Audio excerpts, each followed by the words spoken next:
राजू शेट्टींनी हातकणंगलेमधून महाविकास आघाडीसोबत निवडणूक लढवावी अशी इच्छा आहे असं जयंत पाटलांनी म्हटलं। राजू शेट्टी आघाडीमध्ये सहभागी होतील असं वाटत नाही असं जयंत पाटलांनी म्हटलं आहे। पाठिंबा घेतला नाही तर महाविकास आघाडीला इथे उमेदवार द्यावा लागेल असं जयंत पाटलांनी म्हटलंय। तर महाविकास आघाडीचा पाठिंबा घेण्यासाठी तयार आहे, महाविकास आघाडीमध्ये मात्र येणार नाही असं राजू शेट्टींनी म्हटलं। आम्ही 2015 पासून भाजपच्या विरोधात आहोत, आमची भूमिका ठाम आहे असं राजू शेट्टी यांनी म्हटलंय। हातकणंगलेमध्ये राजू शेट्टी आमच्या बाजूने लढावेत अशी आमची सगळ्यांची इच्छा होती, पण त्यांचा वेगळा पवित्रा दिसतोय।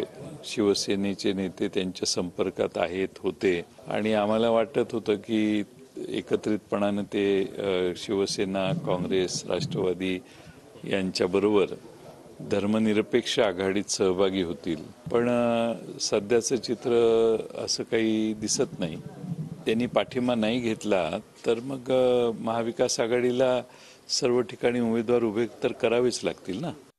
भारतीय जनता पक्षाचा किंवा त्यांच्या मित्र पक्षाचा पराभव व्हावा असं जर का महाविकास आघाडीच्या नेत्यांना वाटत असेल तर त्यांनी उमेदवार उभा करू नये आणि पाठिंबा जाहीर करावा। पाठिंबा घ्यायला मी तयार आहे, परंतु आघाडीमध्ये येणार नाही ही माझी भूमिका आहे। आम्ही 2015 पासून भारतीय जनता पक्षाच्या विरोधात आहोत, या सगळ्यांच्या आधीपासून आम्ही विरोधात आहोत। आम्ही आमच्या भूमिकेशी ठाम आहोत।